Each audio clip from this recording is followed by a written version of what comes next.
Hey Blue Buddies, Anya here, and as you can see, we're going to be painting today. And while we do that, I want to talk about setting goals and intentions in the creative process.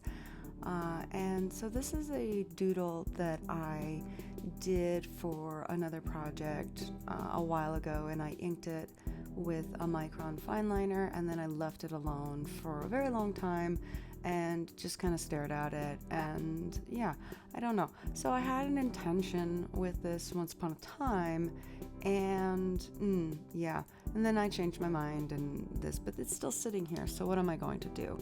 So let's talk about setting goals and intentions and paint a little color along the way. If you have been following my bullet journal journey, then you will know that one of the things that I'm very proud of is that I am very good at setting out a goal for myself and finding a fun way to track it and just sit down and chisel away until it's done and meet those deadlines best I can. And if it's not quite on target, yay, and if you beat the deadline, even bigger yay. But it's been brought to my attention recently as I am trying new things that I need to relearn how to do that. I'm not doing so well with my goals on my new projects, and I know it's the same process of setting it out and tracking it and then chiseling away and putting in the effort consistently, but it's not going well. So I guess I want to take a chance to get back to the basics and slow down and start over a little bit. As I finish the background on this painting, and you can see it's not so smooth, but I always start with the backgrounds with paintings like this because if it gets into the foreground, then you can just cover it up as you need. But if you spend so much time working on the foreground and then you go to do the background and you mess it up, then you feel like you have to scrap the whole thing. So I always end up working on the background first, and maybe that's wrong, but it's what I've always done, and it's more for my own sanity than anything. So with that in mind, one of the things I've been reminded about setting my goals is actually remembering the why I'm trying to achieve this thing and why am I doing this, and remembering to hold that closer and even announcing it. I always feel kind of silly telling people my whys. I want to do this because, and admitting the ridiculous dream and imagined scenario in my head of why I'm setting out to try this thing, and then telling people outside my head that the true reason is terrifying.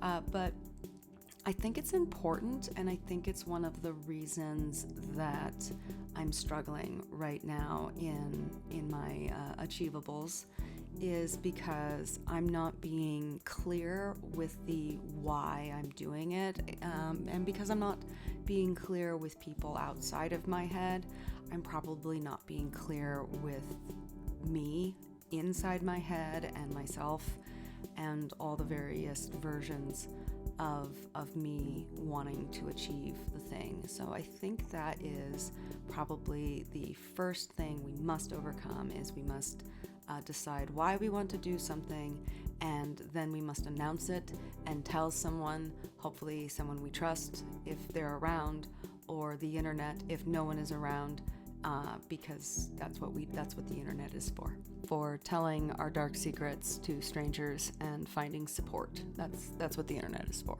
So I guess that means I have to take some time and actually explore why I want to do something, and part of that is probably going to be challenging the idea of, do I really want this? And so one of my mottos to live by, one of my mantras is, and it's sometimes not easy to understand, is what are you willing to suffer for? because when we set out on an endeavor, it's not going to be roses and lollipops and smooth sailing and fabulous times galore. There will be good days, but there will be bad days, and there will be days where it's just going to feel like work and you won't feel good about it at the end. So I always challenge myself to, am I willing to suffer for this? Is it worth it? And part of finding out my whys of doing it is also going to have to be exploring the, am I willing to suffer for it when the going gets tough? And if the answer is no, then it doesn't matter how hard I try or what I do or how many attempts, because if you're not willing to stick with it when it's not fun anymore, then you're never gonna get there. And I'm never gonna get there, no matter how much fun filling in my star chart coloring sheets for the trackers is. And so those two things in mind of why do I want this, why is it important to me, and what am I hoping will benefit. But am I willing to suffer for achieving it? Am I willing to do that? So that's going to be some soul-searching time going on and figuring out those minute details about my new endeavors and my goals. And I don't know if I'm ready for the answers one way or the other, but I think it's an important step. And I definitely forgot about the suffering until it hit me and it started to feel like failure. So yeah.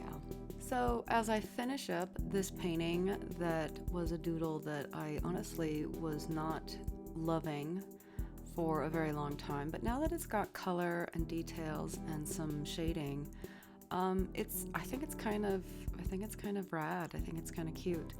And I used a lot of the same colors mixed just slightly different enough to give it that depth. And I think it's going to come down to the subtleties of what's going on in the color mixing for this painting and for my goal setting. So sorry for the stretched out metaphor, but I hope you found some inspiration in this video, Boo Buddies, and I will see you in the next one.